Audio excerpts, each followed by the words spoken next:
Thank you. It's a pleasure to be here today to talk about smart items as an innovative item design.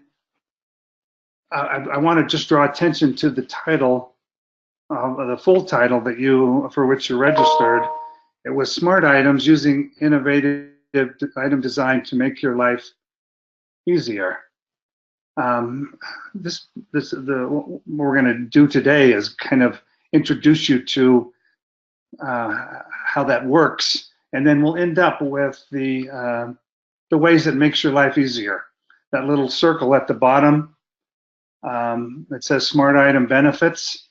That's how we'll end up, and hopefully we'll have set the context for you to see how real those benefits might be.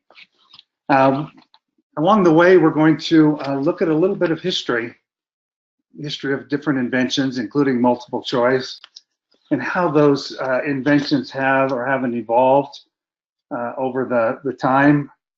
And then we're going to show you the smart item and how that might be a possible. And then, and again, like I said, how it makes your life easier. So we're going to start with the some incredible inventions of the 20th century. There were many. That was a really active time, as it is today, of new things coming out all the time. We're going to talk about three of them today. You see them on the right: the telephone, the automobile, and the multiple choice question. All of these were invented around the turn of the 20th century, from the 19th century. Give a little more detail on each of these inventions. Basically, to show how why inventions were invented in the first place, and then how they've changed, over the years, and what causes the change. So first of all, let's go to the telephone. Here's a short video showing an early version of the telephone. You can see it has a little hand set, or you'll see it in just a second. This is an early version. You're all familiar with this type of telephone. There's really no dial or pad to punch in, and the ringer, it looks like, is on the wall. Really don't know a whole lot about this. I'm not old enough to have experienced them. So the telephone was a major invention, and the need, before we talk about the automobile, the need for the telephone was obviously communication. The U.S. was a large country, couldn't communicate very well. They had to communicate with Europe as well. Telegraph was extremely expensive and not very capable. So telephone was a big hit from the very beginning. Similarly, we have automobile. In 1908 and around that period, Henry Ford invented a version of the automobile referred to as the Model T. Here's a picture of the Model T as it's running. In this picture, the person is starting the Model T with a crank. Quite different from how we start cars today. Again, the need for the Model T was transportation, but a little bit differently. There were cars before the Model T. What Henry Ford really invented was not necessarily the car, but a way to produce the car quickly and inexpensively so that people everywhere, any people could enjoy it, could purchase one. That was the real invention in this time. Okay, let's move to a third very important invention. I'm not even sure I would say this is less of an invention than the car or the telephone. A gentleman by the name of Frederick James Kelly was graduated with his doctorate from Columbia University. He invented the multiple choice item in 1915. He did it to reduce scoring errors, which was what he was concerned about, that teachers made and others made, scoring tests, to find a way to test a lot of people, to scale up, in other words, to save time and effort in the entire testing process. So he invented the multiple choice. This is what you see on the screen. It may be difficult to read, but you get the gist. On the right side are questions from the Kansas Silent Reading Test of 1915. And this is the first ever published multiple choice question used in an actual exam that people took for, in this case, to assess their reading skills. So this is a great example. Now, following this one, very closely following this one, and 2 years later, the Army, U.S. Army, during the middle of World War I, introduced the Army Alpha test, which was completely made up of multiple choice questions.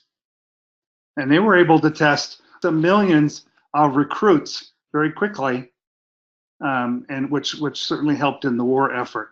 And these two beginnings of the multiple choice question established it forever as a useful tool in education and in the workplace. So I don't think we can overstate its importance.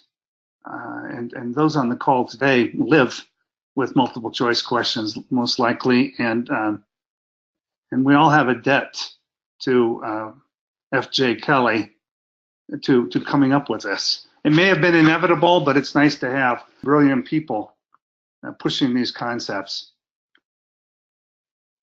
Okay, so a little bit on these inventions today. So innovations evolve.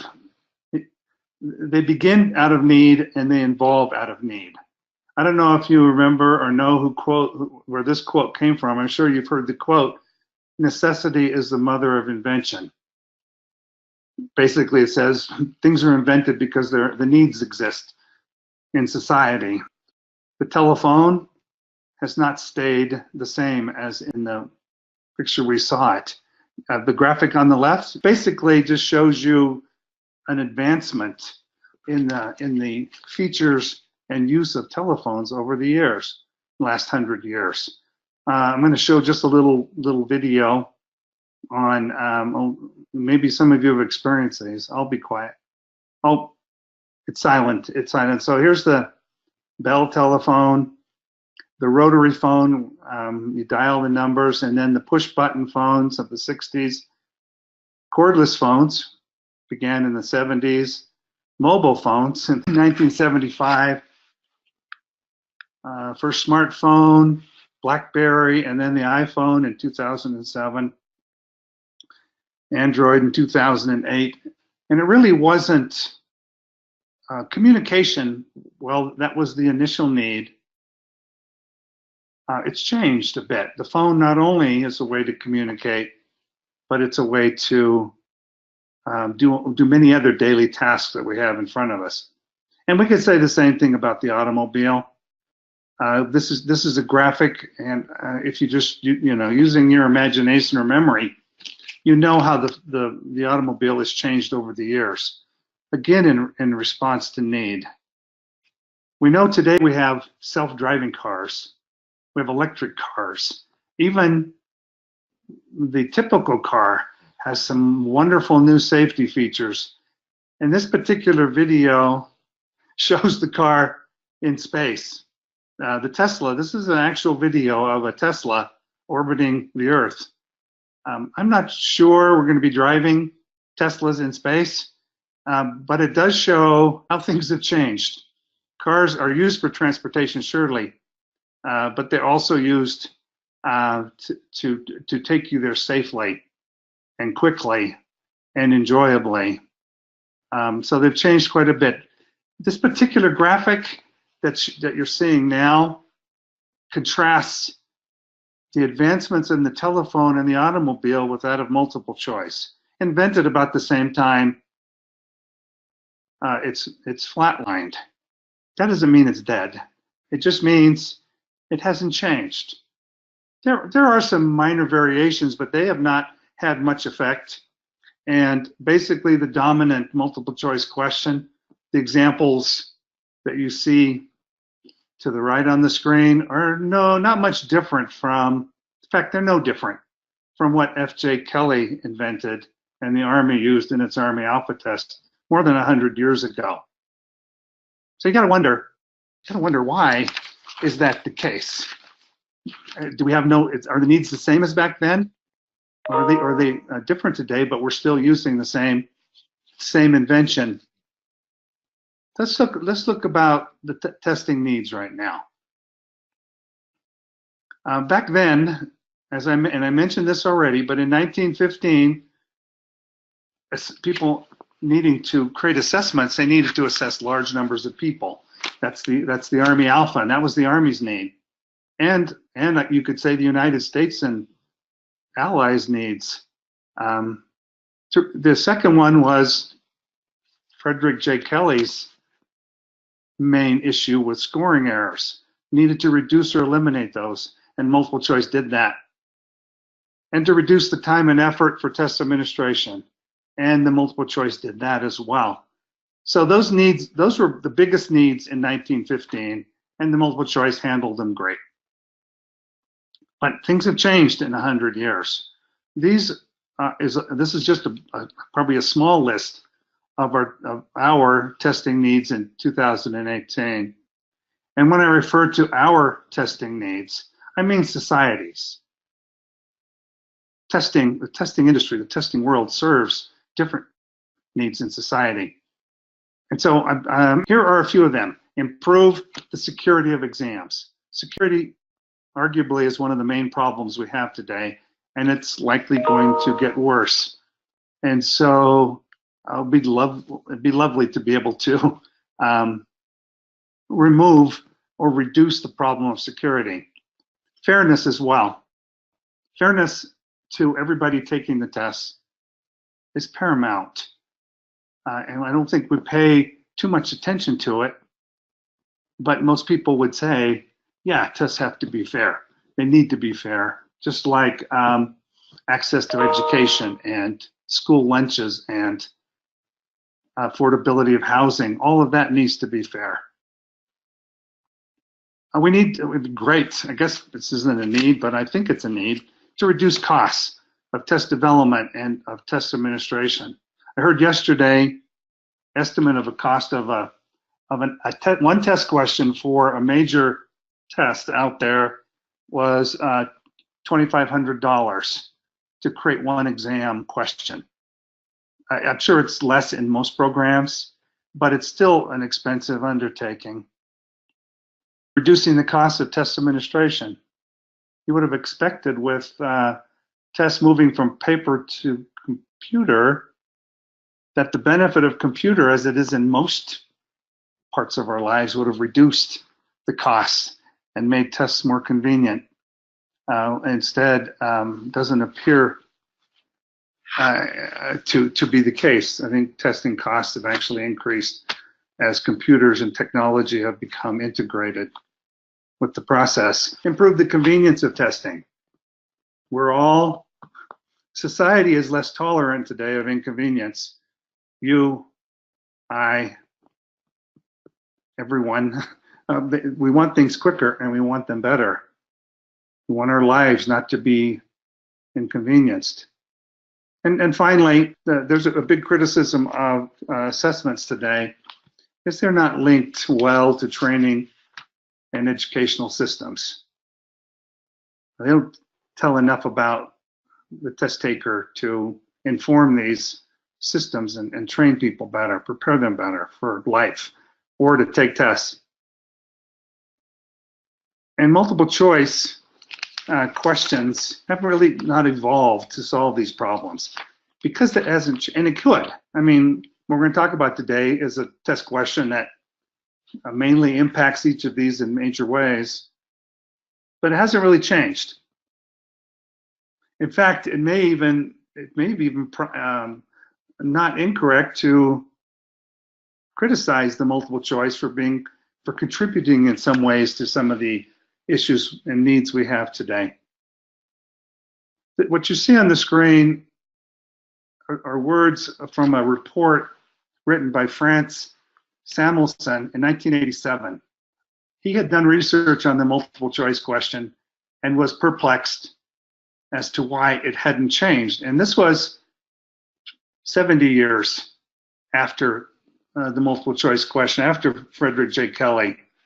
Today we're 30 years further on, and we could ask the same question that he does. And I'm going to read it for you. He said, would F.J. Kelly, were he still alive, be happy to see the permanent institutionalization of his invention?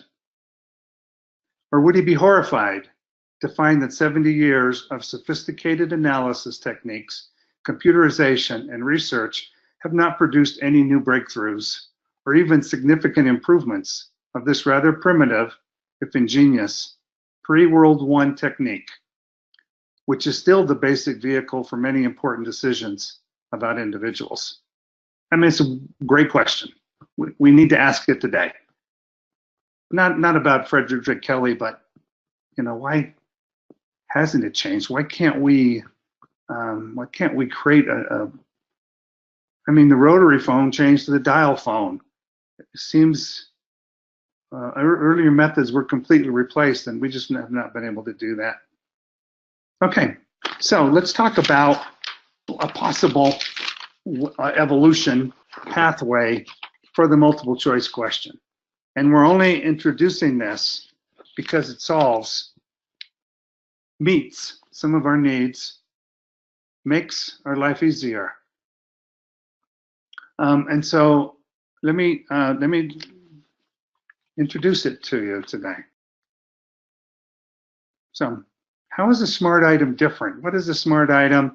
And some of this is comparing with traditional multiple choice, and you'll see the comparison, although I won't make it directly in most cases. But let's look at the 4 characteristics of a SmartItem. I'm going to spend a little time on this so that it's clear how they're different from a traditional multiple choice question or a traditional question of any type. And in bold, in that number 1, a SmartItem covers or is able to cover the entire skill. And that skill is described in a competency statement, a learning objective, an educational standard. There's an example provided below about adding and subtracting 2-digit numbers. Today, traditional items measure a slice, a tiny piece of those skills or competencies. Certainly not the whole thing. So if you created an item that was able to represent the entire skill, that's interesting, that's innovative. If this is the first time you've heard of this, you may have a lot of questions about how does that work? And by the way, as was offered to you early on, you're welcome to write your questions in the chat box. If there's time at the end of the session, I will try to get to them, as many as I can. Otherwise, I will produce the responses as a Q&A document and send them to all of you. And then I'm happy to interact with each of you to follow up on those if necessary. But that's number 1, covers the entire skill. And I'll give examples if that's not clear how it doesn't. It's very likely, this is number 2, it's likely that a SmartItem will present a different version of the item each time it's given to a test taker. So that's by design, it presents a different version each time in a random way. It randomly generates or renders a version of the item based on the skill and presents it to a test taker who has to answer it. And then number 3, a SmartItem renders the items on the fly. So just prior to the test taker seeing the item, a version of the item is presented. These were not created in advance and reviewed and pre-tested, field tested, whatever term you want to use. They were simply rendered on the fly, and they would be one of hundreds, perhaps hundreds of thousands or even millions of versions that would come from one smart item. So number 4 then follows. Each item version rendered from a smart item cannot be, and actually does not need to be, field tested or reviewed prior to its use. So no doubt those 4 characteristics make you wonder whether I'm crazy or not, or whether you're crazy or not. How can this work? I need to know more. So what we're going to do now is we're going to try them out. We're going to experience the smart item. So first of all, we're going to start with what the skill is. Smart items do focus our attention on the skill probably more than a traditional item. This happens to be a Common Core standard for 3rd grade. The standard ID number and is given there. You can see it. The standard itself reads, determine the unknown whole number in a multiplication or division equation relating 3 whole numbers. As I said, it's 3rd grade question. Notice it covers both multiplication and division, the same standard. And if you look at the examples down below, that unknown number could be in different places in the equation. For example, 5 is equal to blank divided by 3, or 6 times 6 is equal to blank. So the smart item should likely present versions of the item where the unknown number changes the position before and after the equal sign. So those are considerations when designing the smart item for this particular skill. And you might think this is a simple skill, and maybe it is for you. It isn't for a 3rd grader. It's not memorization or recall. They have to actually calculate it, figure it out based on what they know. So I'm only using it because it's quite easy for us as adults to understand the smart item concept. But the smart item concept could easily apply to questions that challenge us, like any test question might. So now that we have you have a feeling for the skill description, I'm going to show what's behind the scenes. This particular skill, if you can, this is a writing tool, item authoring tool, and if you see where it says STEM towards the halfway down the bottom of that page, and you see all the text in the STEM box, that's code. It's Python code or a version of Python code, and it's coded in order to create all the versions that completely cover the skill we just saw, the 3rd grade skill. This is the total number of lines of code. There are 17. It probably took a couple of hours to create this particular smart item. So let's see what the items look like that are rendered from this particular lines of code, this particular item, smart item. So here it is. Pay attention to the numbers and where the question mark is. And so these first 3 are multiple choice versions of the smart item. So what divided by 9 is equal to 5? The correct answer is 45. And we can see that from the score report that we got it correct. So let's do another one. Same smart item. 8 times 5. This is now, that's 35. Sorry, 40. Thanks. And we'll submit that. And we got that one right. You notice the numbers change, the position of the equal sign changes, and the unknown number changes. So one more time on multiple choice. 2 times what is equal to 18? 9 is the correct answer. And if we submit that, we'll see we got it correct. Now let's preview the same item, but with a different response format. This is called the discrete option multiple choice format. The only difference between this item and the ones we saw before is that discrete option, how it presents the options is different than multiple choice. So what times 9, and the first option was correct, and we selected it. Didn't see the other options. 3 divided by what is equal to 3? We know it's 9, so let's see. So 0 is not correct. 1 is not correct. -1 is not correct. So we said yes on that one, so we actually got the question wrong. So let's see one more time with this response format. 12 divided by what is equal to 2? We know the question is 6. Answer is 6, I mean. No on 7. No on 4. No on 5. And yes, we see now we finally see the 6 and we say yes. And one final time, I think.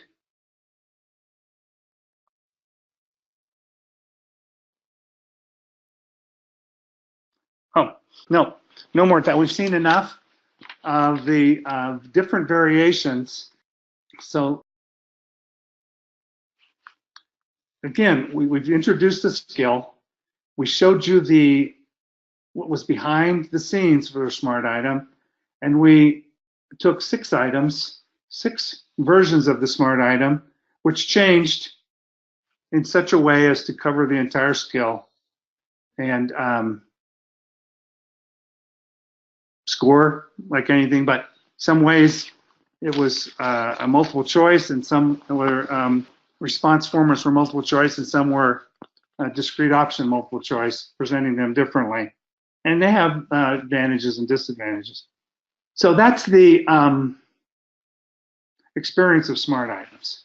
So let's take a few minutes and talk about how it makes your life, how this would make your life easier. So the benefits of SmartItems. So there are more besides these 5 that are shown to the left, but these are pretty good ones. So let's talk about security first. Okay, this is going to sound like an exaggeration or an overstatement, but I'm telling you now it is not. It's just going to sound like it.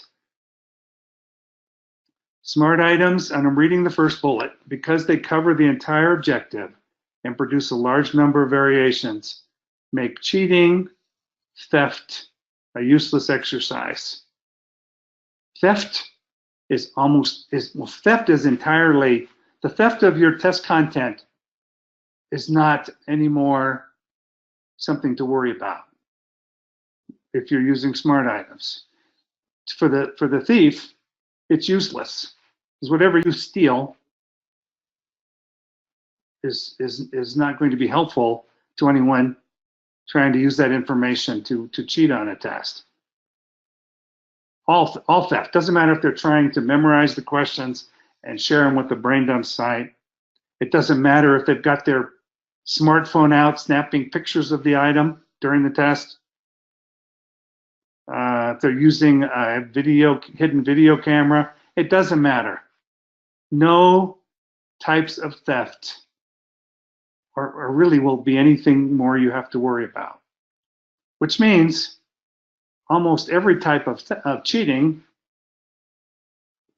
also are so limited or so worthless that people will not attempt them. The only 2 types of cheating that SmartItems don't do anything about are proxy test taking, getting someone to take the test for you, or while you're taking the test, having someone look over your shoulder and tell you what the answers are. Fortunately, both of those ways of cheating can be easily caught by proctors or a system that makes sure that you're the person who should be taking the test. So those are at least 2 versions of cheating that are easily caught with other systems that we have. So security is made much easier to deal with. In fact, tremendously easy to deal with. And again, this is not an overstatement or an exaggeration. That's all. These other bullet points on this slide simply restate what I described as we went through. So the SmartItem can solve in an amazingly efficient way this particular problem that every testing program experiences today. Okay, let's look at the next benefit. Cost savings. It's a very practical one. All of our budgets are limited. I mentioned how much it costs to create an item in a large program, but it's quite an expensive undertaking regardless of the program. One thing nice about a SmartItem, it only has to be created once.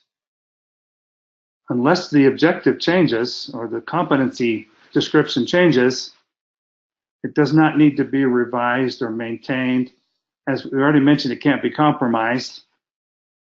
So it's somewhat immortal, like the gods. It can't be, you know, if it's created well, it doesn't need to be fixed ever. So the efforts we spend today to replace items for whatever reason are just are not needed. So tremendous amount of money is saved that way, and time and effort of subject matter experts and people where their time is quite dear to themselves and to whom they work for. And we ran a workshop recently creating SmartItems for an IT certification program. Even the initial item authoring, and even being one of the first workshops using SmartItems, we were able to reduce. We had an original target of about 175 items, and when SmartItems, creating them in SmartItems, that number was reduced to 55, saving time of subject matter experts and making the entire item authoring process very actually enjoyable for everyone. So when I say it may cost more initially to create the SmartItem, it does unless a subject matter expert is required to write 5 traditional items, and one SmartItem would certainly take less time to create than those 5 traditional ones. So it could save time and effort even in the initial item writing phase. So cost savings, not trivial at all, and really close to our needs pretty much every day. So let's go to the next benefit. Learning and preparation. This is a unique one. You've heard the phrase "teaching to the test," and it's almost always, if not always, used negatively. In other words, you don't want to teach to the test. Okay. When the test covers everything having to do with those skills, the only way to pass the test or to become competent on any one of those skills is to be competent across the entire skill, or across all the skills the test measures. It's a different way than we're thinking of learning and preparing to take tests. The result is it leads to deeper, better teaching, training, and learning. It just motivates a different way to approach preparing people, students, adults, to take tests and learning the subject matter, and it reverses completely what it's meant by teaching to the test. In this case, with SmartItems, teaching to the test is the best thing a teacher can do. Again, a different way of thinking about this particular problem or issue and need we have today. Okay, let's look at the next one. Fairness. Tests today are unfair for two main reasons. One, some test takers have access to pre-knowledge because the item has been exposed. Everybody knows the item's going to be on the test, and they come in all prepared to do well on that item, even though they know nothing about it. Also, some test takers have good test taking skills.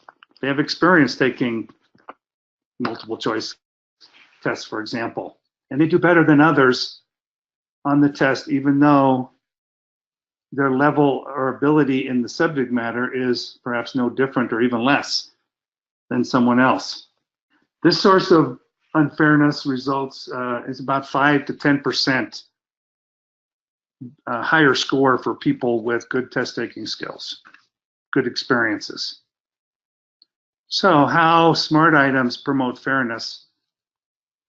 Obviously, if you use the discrete option multiple choice, you remove or reduce the impact of test taking skills. Level the playing field. All of the experience we've gained in our life in how to game a multiple choice test are no longer possible. Now, to you, that may seem unfair if you're one of those really good at that. But if you think about it a minute, it levels the playing field and it puts you and your knowledge and in the content on equal footing with others taking the test. And who wouldn't want to give up that advantage in order to participate in a more fair system? And certainly nobody who can't access or doesn't want to access, a material that has been stolen and is sold or presented at brain dump sites. If you want to take the test fairly, you would love the fact that that material out there is useless to everyone. In fact, and my guess is that your scores, relatively speaking, are going to be some of the highest on the test. We had a recent experience with a major IT organization that converted their test questions, multiple choice, to a version of the smart item, or at least a smarter item, not the smartest, but to a version of it, and pass rates in India dropped from 88% to 8%, indicating simply that almost everybody in India was using brain dump material and cheating using pre-knowledge on the test. And the smart item effectively stopped it dead in its tracks. So fairness, that should be something, of course, we all vote for. There's no negative to it. Okay, next, let's look at the last, I think it's the last advantage, convenience. Because you're reducing risk based on security, the test can be given in some unconventional places, such as in a home. As long as it extends to how easy the test is to take. If you can almost the entire reason for going to a testing center or to a gymnasium on Saturday mornings is to for security reasons. And if you can reduce that risk, it's quite possible, in fact, likely, that you can get equal or better security in less conventional locations. And an online monitor or proctor can make sure you're the person taking the test and make sure you're not getting help during the test. If you recall, those are the two main methods of cheating that would remain. So convenience and cost are more practical kinds of benefits. And I don't know, as we were going through these benefits, if you were able to imagine what your world would be like if you could confidently employ smart items and if you would experience less headache have more cash available to you, and worry less about different issues, and enjoy the confidence and making decisions based on test scores you can trust. I hope you feel that way and you see that value. That kind of concludes my presentation of how smart items might be a very good replacement for multiple choice, simply by solving the needs we have today. I expect some of you have asked some questions along the way. I would be surprised if you didn't ask questions or have some questions. And so I'm happy to have about 15 minutes, attempt to answer them. Hi, Dave. We do have a few questions. The first one, and there's actually a couple with the same theme, say, can you give an example of how smart item variations could be created for a non-math item, for example, ELA? Sure. And we could have easily have demonstrated. So I'll answer it in a general way.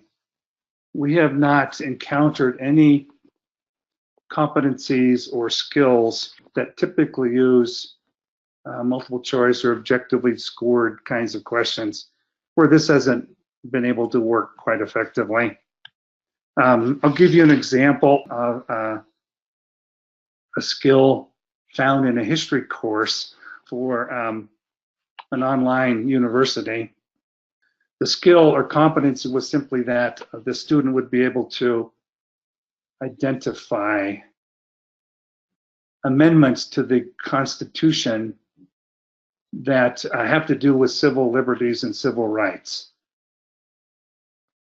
and understand their definitions and how they impact civil liberties and civil rights. That was all part of that competency. So we produced a smart item, and you can imagine what it might look like. And so imagine that we used code and created the item to do this. But as a test taker, what you might see at any point in time is something like, is this the amendment that gives women the right to vote? Or is this the amendment that abolishes slavery? Or is this the amendment? Honestly, I'm doing not a great job of describing them, but there are maybe almost 20 amendments that protect civil liberties. If you were the student, you would not know which one you're going to be asked for. You're going to be asked about. And so you have to know them all, their definitions, how they impact civil liberties and civil rights. Only if you know them all can you be confident in answering any one that's presented to you. So that's an example of a functioning of a smart item. Now I'll do the English language arts request, since it was part of the question. Spelling would be easy. Grammar would be really easy, and you could probably come up with great examples, but we have done. I'm just thinking of a paragraph for reading comprehension. And a paragraph is given. Different parts of that paragraph would be randomly selected, and different correct and incorrect options generated. And so a person's reading comprehension capability on that paragraph would not, of course, be a single part of the paragraph and a single set of options, but would be dynamically rendered the part of the paragraph. So they would have to comprehend the entire paragraph, and either the main idea or a supporting argument or whatever is a question is designed to assess could be interchanged. And certainly the content of it could be it could be a paragraph about a baseball game or about visiting the Taj Mahal, so the content could easily change as well. If all you're studying is reading comprehension, the content may just simply be something that changes all the time. So that's another way that such an item might change. I could go on and give science examples and examples in the information technology certification world, medical world. So far, nothing is seems to be a barrier. Thanks, Dave. Another question? Yep, we do have quite a few questions coming in, so I just want to remind everyone that if we don't get to everything, we will send out a Q&A afterwards. So the next question is, for the MCQ SmartItem, are the distractors also calculated on the fly? If so, is there something in the code that helps determine what the distractors will be? That is, are the distractors common errors? Can you set how far apart the number will be spread? For example, are the answer choices only 1 digit apart or 25 digits apart? Okay, so it's a really good question. Certainly, I'll say yes, whatever. However it was phrased, the point is that the code is written to much the way a real person would create the item, in terms of a subject matter expert knowing the common errors for distractors, and would use the code to generate those relative to what the correct answer would be. And so the proper numbers generated for mathematics would be such that they would represent common errors or distract in a proper way rather than just be throwaway. So that's what you would do, absolutely. You would create the SmartItem with that intelligence built in, so you're not wasting any aspect of the item when it's presented to the test taker. I hope I answered that. There may have been a piece of it that I missed. It was a kind of a complicated question with all of its pieces, but yeah, what you suggested not only can be done but should be done. Next question. Is there a software to create smart items that can be integrated with the an item banking system? Certainly. Right now, our product for developing tests called Scorpion is a tool that creates these and integrates it into its own item banking system. But it can be used to build these items and integrate into any other test development or item banking system and any other test administration system. We have recently created a SmartItem API, which means you can implement this particular SmartItem and other item types, but the SmartItem without having to replace the system you've been either created yourself or you've been using for a long time. And it quite easily will integrate. Your test takers' experience will be they will see, well, maybe they'll see nothing different than they've ever seen. They won't realize that behind the scenes, it's rendering, it's possible the item that you create in this API is rendering, 10,000, 100,000 different versions of the item. But the actual API has a GUI interface to make it easier to write the item without having coding experience. So a subject matter expert with just a little bit of training could produce a SmartItem without knowing Python, for example. That probably answered other questions, but so yeah, the answer to your question is yes, easy to integrate. Yeah, that did answer a few other questions. So next question is, are smart items part of automated item generation? Smart items are not automated item generation. They have some similar guts behind the scene in terms of a model and generating of items. AIG is used to, in most cases, to generate a bank of items that then are placed into an item banking system. And each of those items then is reviewed and goes through the process to qualify it someday to be on an exam, say if the exam is compromised. AIG was not intended to generate items on the fly, and it was also not intended to span the breadth of an objective. And there are a dozen other differences between them. Those are two main ones. In AIG, you need to be careful that the item model constrains the difficulty of the versions of the item that are created. With smart items, that difficulty is embraced in order to cover the breadth of the skill.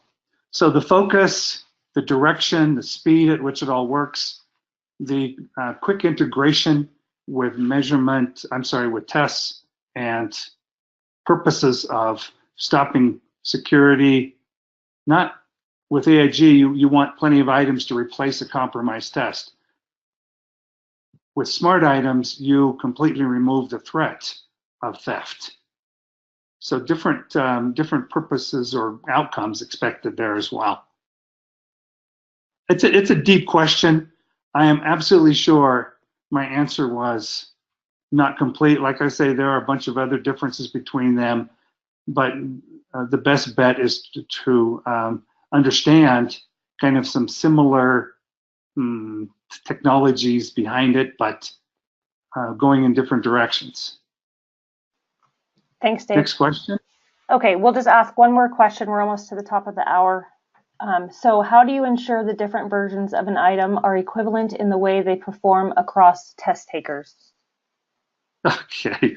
All right. Well, you've given me almost, this is a bit longer answer. And the answer, but I'll do it in a short way, and I'll try to do it better when I send these to you. You don't, essentially. In fact, the smart item, you have to evaluate in terms of how well it is performing. Is it discriminating? Is it the right level of difficulty? Is it adhere to all psychometric principles? That is your responsibility. If you do that, you can ensure that a few, 40 or 50 of these smart items on a test will contribute to the reliability you desire and to as evidence of validity that you desire. So in terms of the smart item, yeah, you need to make sure the actual versions of the item that a smart item produces will rarely, and obviously, there may be of interest, but if you have built the smart item correctly and you have field tested it, and so you know that these versions, at least the ones you've been able to see, are following the rules of your code, and that the item itself, the smart item itself, is functioning well, and the statistics point to that, then there's no need to try to evaluate every version that's generated or produced by the smart item. We produced one recently that generated up to 500 million. Yeah, that's with the B, different versions. Well, if you only have 1,000 test takers take it, they're only going to see 1,000 of that 500 million. So you're not going to get enough data. The systems we built allow us to see what versions a person took. We can reproduce their exam. And so we know what version they took. I'm just not sure there is much of a way or even basically a reason to evaluate those versions. It's a bit of a philosophical answer, I know. I'll try to do better when I write it up. But it's probably the most seminal question of that has to be addressed, and the answer you have to become comfortable with. Okay, back to you, Tristan. Great, thank you, Dave. And that brings us to the top of the hour. So we want to thank you again for joining us today, and thank you, Dave, for presenting for us.